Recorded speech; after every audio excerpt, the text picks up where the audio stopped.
Today, we are talking with the Reverend, as I like to call him, John Shoemaker. He had a class at SEMA, and he spoke about being elite in a consolidator's market. And you guys wouldn't believe how much consolidators are taking over the industry. So how can we be elite? We talk about today how we can differentiate ourselves to take advantage of being independents when consolidators are blowing up. You're not going to want to miss it. As usual, I always say you're going to love it, but I feel like I just love every episode. When I'm done, I'm like, oh yeah, so much good information. Man, if I still owned my shop, this would have been so helpful. Well, here's another one, so check it out. Welcome to Body Bangin', your podcast for all things body. Auto body, that is. And now, introducing Body Bangin's host, Mickey Woods of Mickey Woods Marketing. Mickey is a former auto collision center owner and is now a marketing and business development expert to shops across the globe.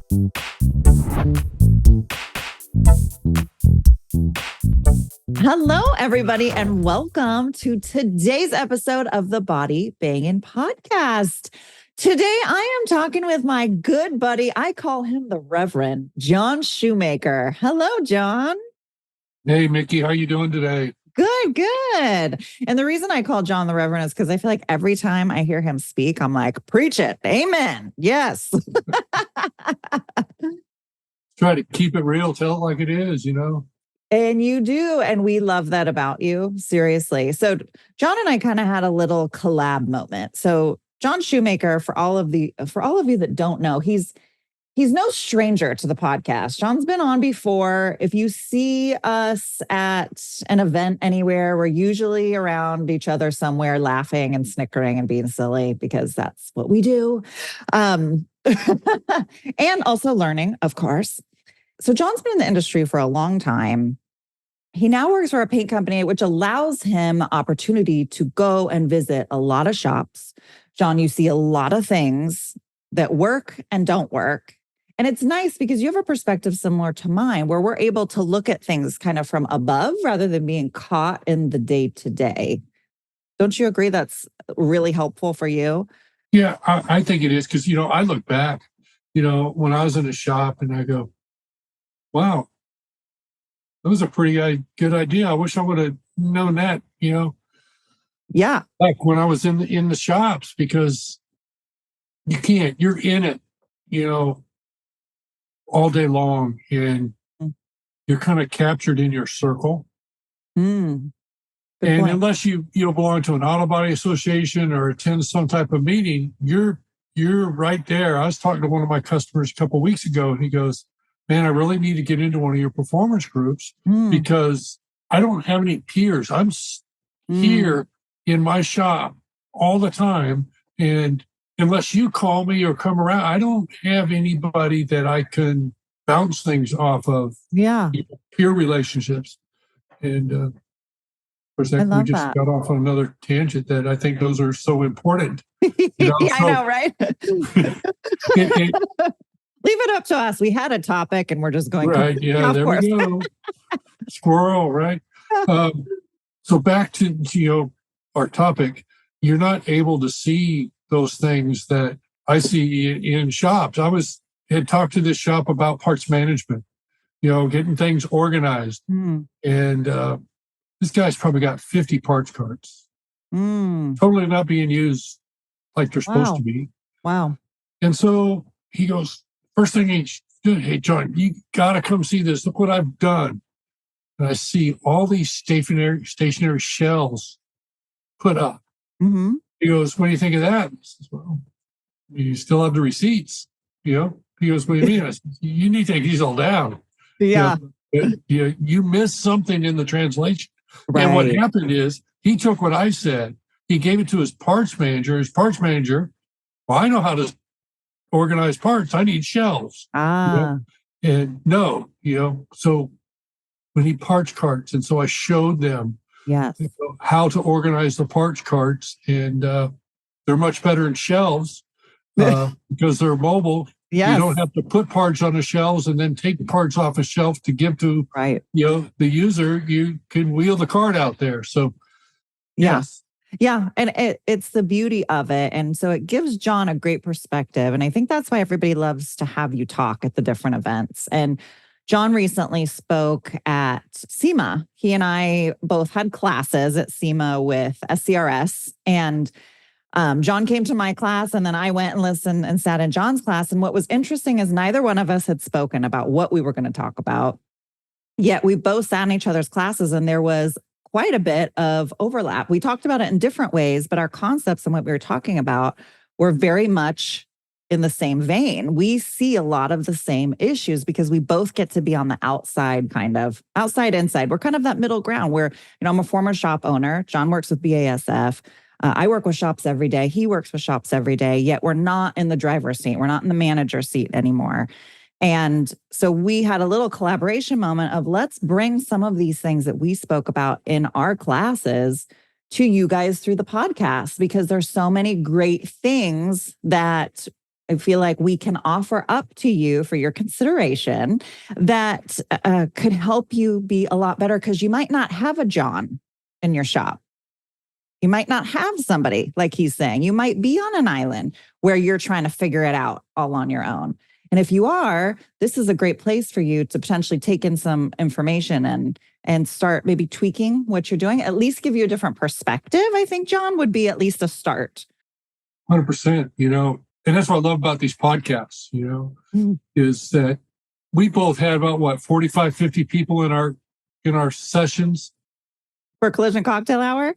No. Oh, yeah, SEMA, for the classes. Right. Yeah. And so we reached 45 or 50 people, these podcasts. I mean, they're much broader event, if we can take some of that, and of course, SCRS puts the RDE sessions on their website. You can, of course, I don't think mine was recorded, but mine was, but I didn't see it up there. I'll have to go look. I don't know if they're up yet, but I know they're coming. Yeah, they are coming. Another good source. Yes. So today we want to talk about the first topic that John and I spoke about was really how to differentiate your business. And John and I had separate ideas that the other one hadn't mentioned, although we both, I'm sure, were in agreement with the other one. And then we also had some things that we had said almost exact word for word. John sat in mine and then sat up there and said, I was like, hey, did you steal that from me? And there wasn't enough time in between him to go and change PowerPoints or anything, Right. So the parallel universe we live in. Yeah, yes. The power of differentiation for you and your shop is hugely powerful. And John made a good point in his presentation. And we were talking about the increase in consolidators recently. John, you want to talk a little bit about that? And this is why this differentiation piece is so much more important. It's always important. Like, I'm in marketing. Differentiation is huge in marketing. But when you hear some of John's stats, you're going to be like, wow, okay. So go for it, John. The numbers have really, I'm going to give you some numbers that I used back in November that I updated in October. And by December, they were out of date again. Wow. And that is how fast things are moving. Joe Hudson, small, I call him a regional MSO. Back in November, had 169 shops. They just had an announcement yesterday that they just broke 200. Wow. Classic has bought, I think, 22 more shops since SEMA. Wow. And their proportion, national MSO's proportion, has grown over 30% over the last 5 years. And guess where they're taking it? Right out of our independent shops. Yeah. Right. To me, which is the bread and butter. Dealerships they haven't messed with. Every once in a while, you'll see a Caliber take over a dealer group's collision centers every once in a while. But that has remained pretty flat. Where it's really, they went from, I don't know, looking at the numbers, to 26% coverage to their 43%, I think was the last number. Wow. Some of the collision reports have put out. And if I remember correctly, and I think you talked about it a little bit, and I heard somebody else, it was an article or something I read, because we're seeing the consolidators, like if you're looking at a line graph, we're just seeing it go up, up, up, up. And then when we look at our independents and the number of independents going down, down, down. So it's really being eaten up. The consolidators Oh, you see it very clearly. Yeah. Independents now have probably about 44%. Mm, And if the national MSOs have 42%, wow. then you have the little regional MSOs that are hovering between 8 and 12%. Mhm. And then the rest are the dealers, Wow. Crazy. And I think dealers are going to start growing a little bit because, the franchises, they had an illusion, the dealers had an illusion that because they had that franchise, that they were certified in that. Right. And not really. Yeah. Yeah. Not unless you've gone through it. And so what I'm seeing a turn in dealers is they're putting a lot of emphasis on becoming OEM certified for at least the brands that they sell. Right. So they can have a stronger, grip on their market. Right. Because what's happening is these national MSOs are coming encircling them in a lot of the major cities. And they share the same DRPs. And so if you start looking at their numbers, they still have that DRP, but the national MSOs through the national programs, of course, they're getting first bite at the apple. Yeah. You see that the value of that DRP is decreased significantly. Yes. Yes. They're not getting what I call the bread and butter work, those small repairs. Those are all going to the national MSOs. So they're getting the harder hit vehicles, what we call the train wrecks, that we have to shift through, and 3 out of 10 we can fix. The rest we're doing the total loss paperwork for the insurer. Right. So they're working to try and get back some of that market by getting the OEM certification, then really marketing that through their service lanes. If you think back a while, when I was in the dealership world, we thought it was a big thing when we started selling tires, and, and then we worked and brought different elements in, and, now collision's the next element that they're going to try and capitalize and market, batteries. They marketed batteries for their service lane, tires and accessories, Well, they finally woken up and understand that, that little hole in the wall business they have stuck in the back, and has value. And they're saying, wow, if we, first they went to DRPs, they're going to be our saving grace. And so all the dealers went and got the, the DRPs, but now that's eroded. And so they, Yeah. And I see that even in my own marketing company. So it's funny that you say that. I work with more dealership body shops now and get called by more dealership body shops than I've ever had in my last 10 plus years just in this Me too. seat.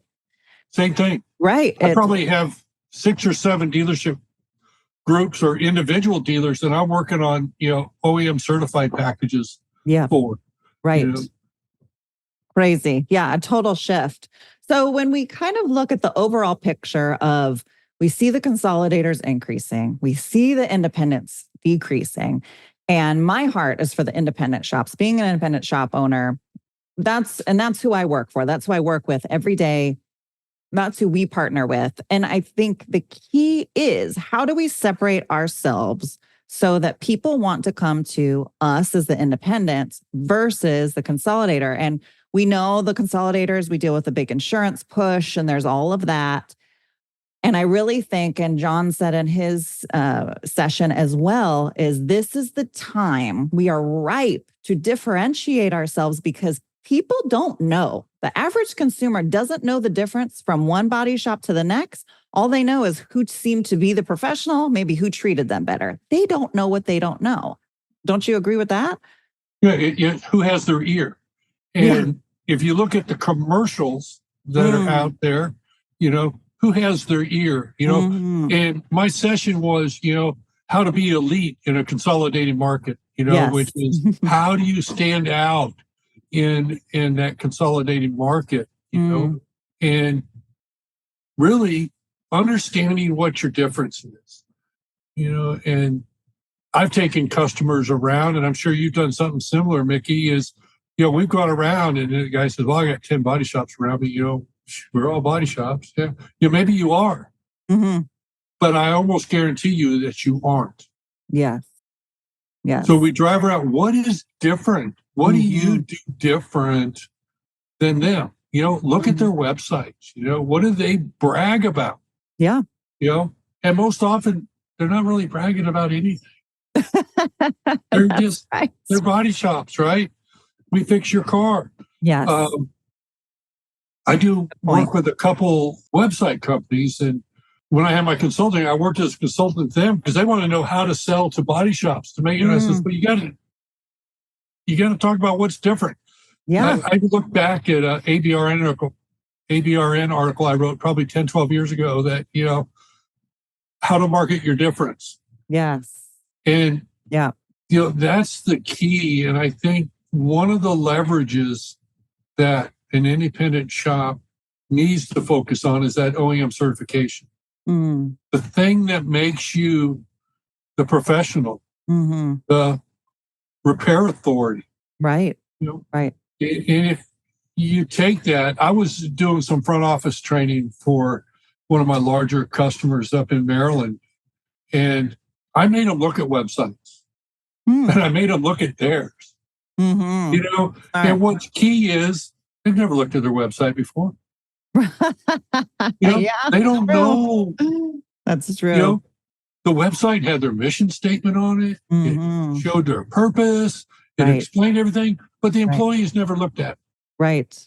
Yeah. So they go, why do you want to do it? Because I want you to know what your business stands for. Yeah. So you can echo that to your customer. That's right. That's right. And so management is doing all this work, making this awesome website that really tells the story, but never requires their people to look at it. Yeah. Good point. Good point. Oftentimes we have this culture as owners and managers that we think is understood. Like you walk through the doors and you're supposed to just get it.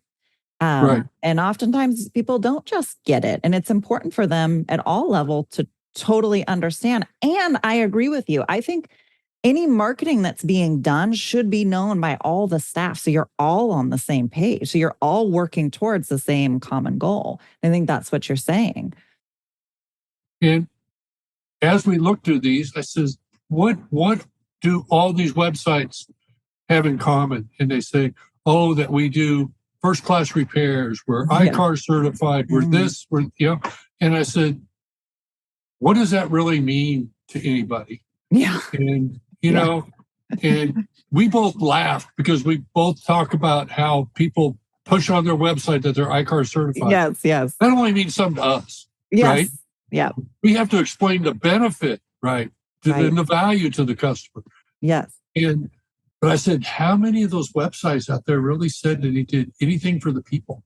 I said, if you get the people's attention, but hey, we're concerned about you first, Right. Every one of those websites I had them read, they're going to fix the car. Yeah, that's true. But who's fixing the people? Yeah. And when you're training CSRs, that has to be their focus is the people.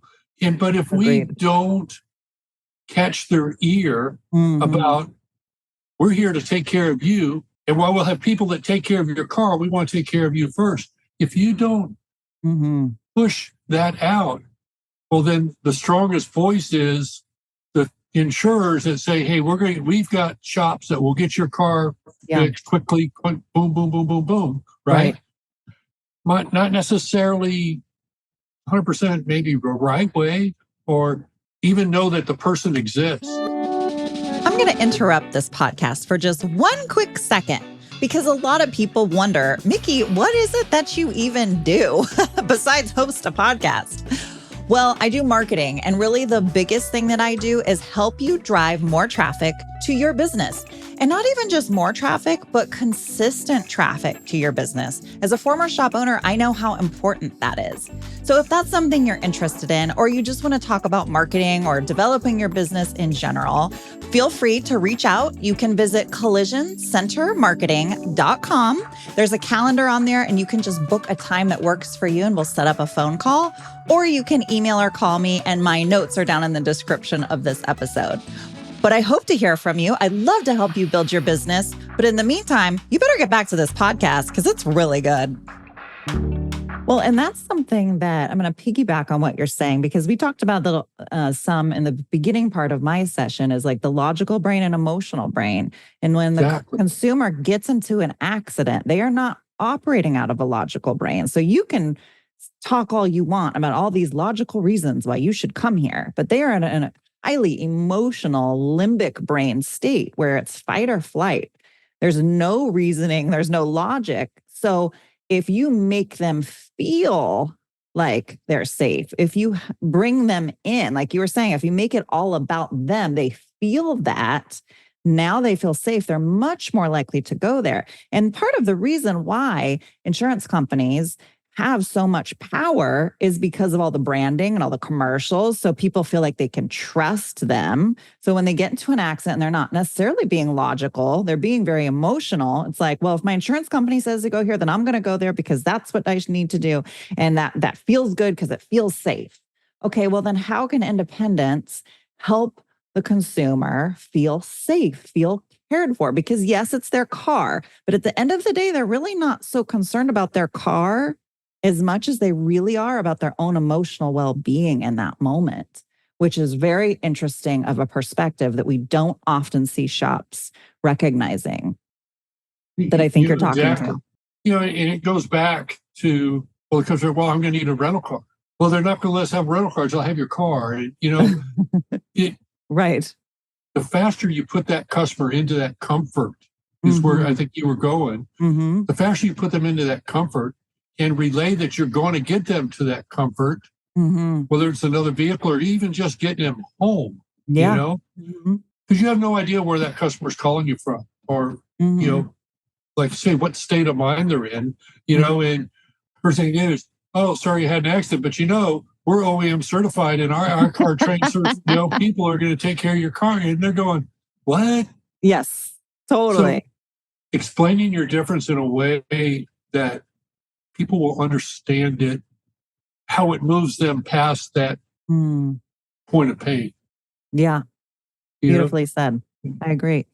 This was years ago, but I was doing a marketing class, and I had this statement that I actually heard on a television commercial, and it says, "We're here in your time of need.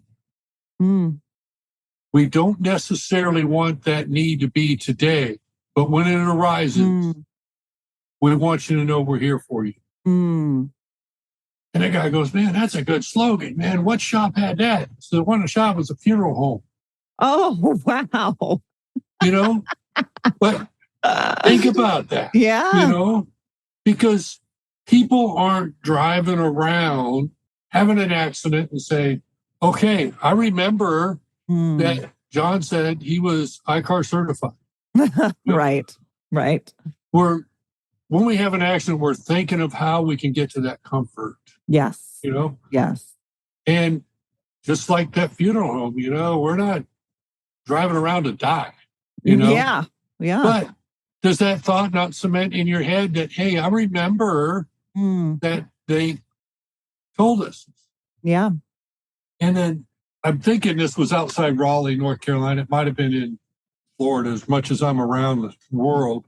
But I was in the hotel. I just checked into the hotel, and I was trying to decide what I wanted to eat for dinner.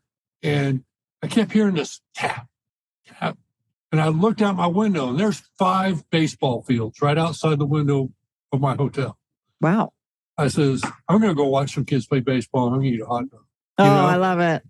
So I went down there, and I walked up to the snack bar. It's all painted, and the menu was like a service board. Mm-hmm. And at the top of it, it had something collision center. Mm. And it had all the food laid out there. When I went out there, the bleachers were painted that same color. Mm. And when I walked out, there were signs on the ball fields that advertised this collision center, and it was all in the same colors. Mm.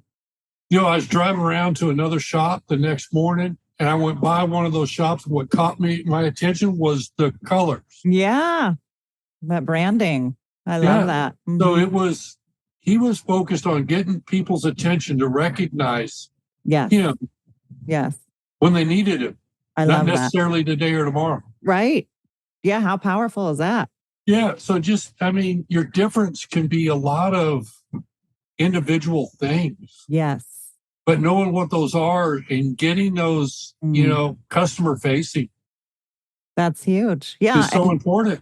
And you're kind of you're teeing me up to what I was going to say, because the activity that we did at the end of the class to kick it all off was everybody in the room had to stand up and say what made their shop different than any other shop. And now we had mechanics in there. I mean, we were at SEMA, so a lot of automotive, different types of businesses in there. They weren't all body shops. But I had read before The Art of Distinction. It's a great book. If you've never read it, check it out, about differentiating yourself. And so everybody in the class stood up and you had to say what made your shop different. But if anybody else would say the same thing about their shop, then you have to sit down, because it's really not a differentiator. Because a lot of people think, and of course, the first one was, we have the best customer service. Well, guess what? About a quarter of the class sat down because they all thought they had the best customer service. Well, we repair cars the right way. Well, guess what? Pretty much everybody thinks that they repair the car the right way.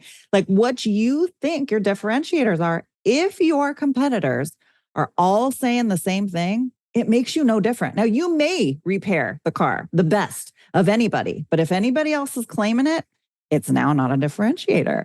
And it was really eye-opening. We went through the whole class. There was one guy left standing, and because he was he had a parts company. So his was a little different. I think if we would have had other parts companies, his probably wouldn't have been a differentiator.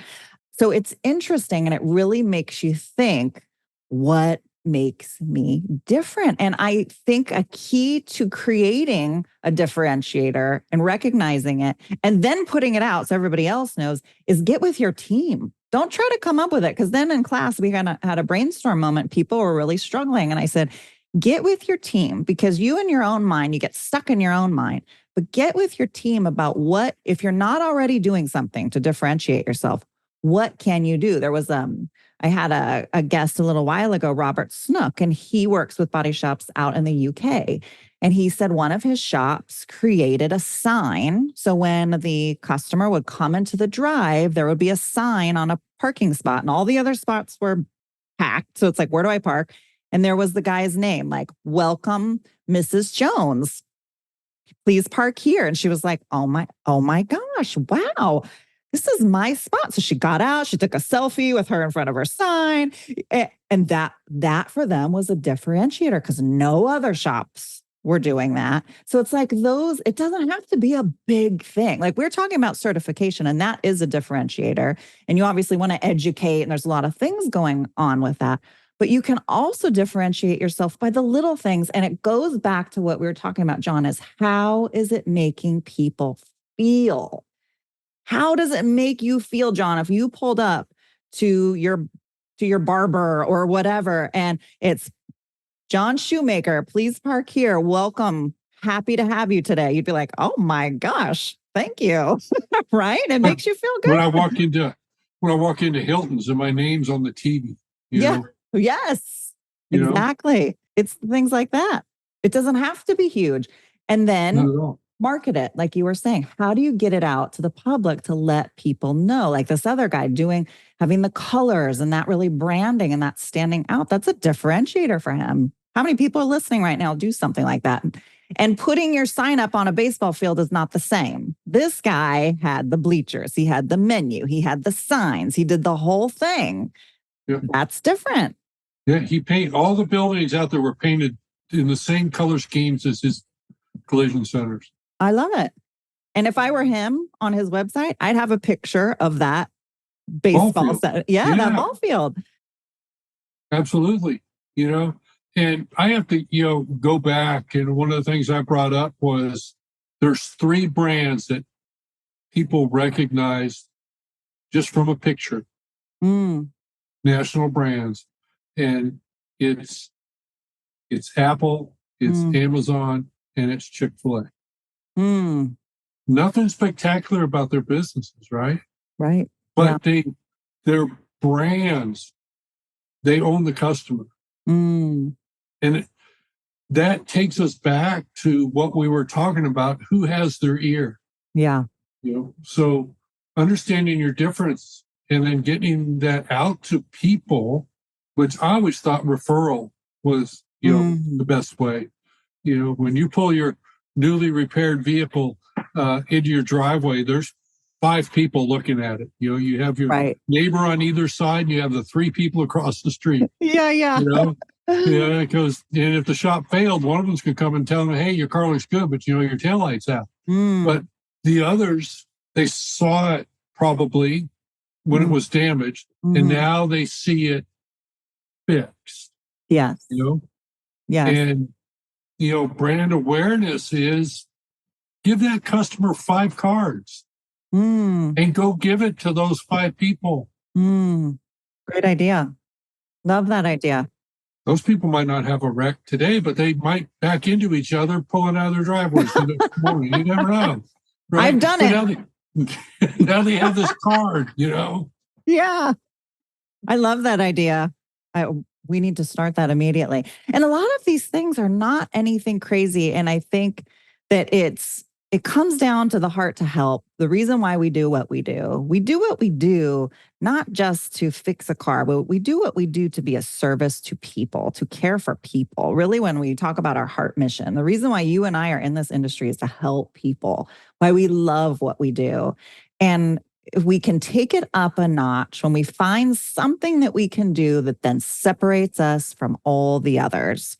And that's what you guys have to focus on that are listening is have a luncheon, bring some pizza in, whatever you want to do. Ideally, get off the property if you can get away. We talked about in my session, people at Google, they encourage time away, time off. If they have meetings, they don't usually do them in the office. They take them off to a park or a restaurant or whatever.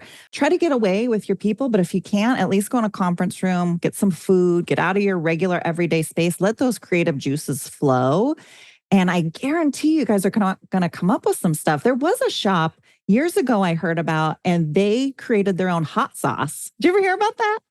Yeah, I know Dave, Dave's Body Shop, he has his own hot sauce, gator sauce. Maybe it's Dave's, and it's bottled. It's got its own little, and everybody gets a bottle of hot sauce. I mean, you think about it, you're like, what does hot sauce have to do with collision? But what everybody in the South loves hot sauce. And I think he's in the South, something like that. And obviously you take good care of your customer. You can't just do one thing without following it up with actually truly caring. So, duh. But when you have something like that, it's memorable. It's different. Like this company went above and beyond, created this hot sauce. It can be anything. You don't have to put yourself in a box. And I think so often, John, we work with shops, and I am guilty of it being a shop owner myself, of you do what you got to do to get through the day, to put out the fires, to do the things, to keep the shop running. Are your creative juices flowing on a day-to-day basis? No, because you're busy in process mode. And in order to actually inhabit these ideas that you and I are talking, you've got to find time to step out of that space, to give yourself the capacity to start getting in these creative spaces mentally and identifying what those are, and then create the process to roll it out. And now you're back to work. So it's not like something you got to be thinking about all the time, but it is something you should carve out some time to think about, because you don't want to be the next number. You don't want to be the next Consolidator MSO purchase. Separate yourself and rise up above that, because as much as we see I mean, John and I are involved in the Collision Cocktail Hour, and we see independent shops that are doing amazing. They're flourishing. Consolidators are taking over independents, but we've got independents fighting, succeeding, incredible profit margins. So there is space for independents to really flourish in this environment, I think. There's plenty of space for people doing the right things. Yeah. Right now, I think too many people are making money off of post-repair inspections and diminished value. If we would get down to doing things the right way, because the shops that are doing it right, that are backing up what they're doing with repair procedures, providing good documentation, explaining what they're doing to the consumer, and letting them understand exactly what that repair process is. Those are the ones that are winning. Yeah, 100%. And everybody out there could be winning. We could stop this, consolidation growth. Like a couple of people on the Collision Cocktail Hour that have stood up and said, I'm not playing this game. Yeah. This is how we're doing it. And the downfall is there's an expense involved in becoming OEM certified. There's an expense involved in having the right tools. There's some expense involved in doing the marketing that you need to do to make all that other expense worthwhile. Yeah, true. To get that customer's ear first. Yeah. Once you make that commitment to do it, I work with shops every day that have made that commitment, and there's a couple others that I work for, with that, I suggested they became landlords, right? And because their heart wasn't in it, you know? Yeah. And once you get to that point, then we need to get our friend Laura Gay involved, and let's make the best transition for you. It's important to have that heart behind it and do it right. And when you do that, your people will recognize it, and they're going to promote you all the more. That's true. And I think you said it earlier, is that the people that you want to exercise the process should be involved in developing that process, because it comes from their heart too. Yes, absolutely. That's the beauty of what we do, is we're a team sport.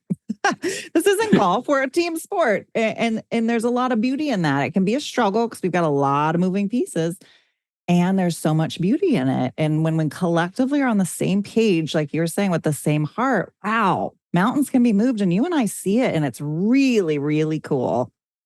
It's really cool. Well, I know we've been talking for a while. Is there anything else you want to add before we head off for today? Because we're going to do another one of these in a little while. So I don't want to give them too much, but anything else you wanted to share before we head off today?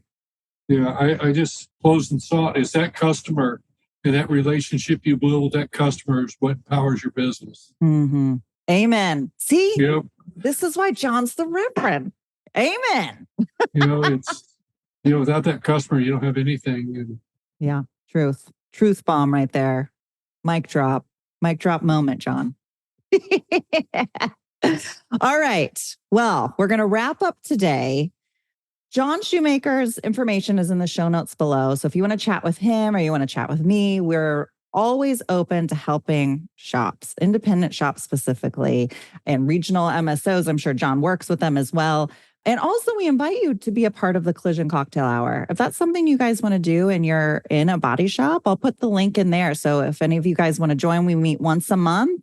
And these are body shop managers, owners, there's vendors on there who really want to grow our industry and to do better. And it's a really cool call that we get to be a part of. So I'll put the invite on there for you guys. So John, thank you for joining me again. I always love to see my buddy. Oh, you're welcome. And please do reach out. If you have questions, utilize that information and reach out. Yeah, absolutely. Well, we will see you all next time on the Body Bangin' Podcast. And if you're not subscribed on YouTube, make sure you subscribe. Make sure you follow on Apple Podcasts or Spotify so you don't miss another episode. Talk to you later. Bye. If you enjoyed today's show, make sure you hit the subscribe button. We have some incredible topics and guests coming your way you will not want to miss. If you are watching on YouTube and don't want to miss the latest and greatest, you'll want to hit the bell after subscribing, so you will get a pop-up each time a video podcast goes live. To our devoted fans, would you mind paying it forward and sharing this little gem with someone else you think may benefit from it? Much love from all of us here at Body Bangin', all things auto body.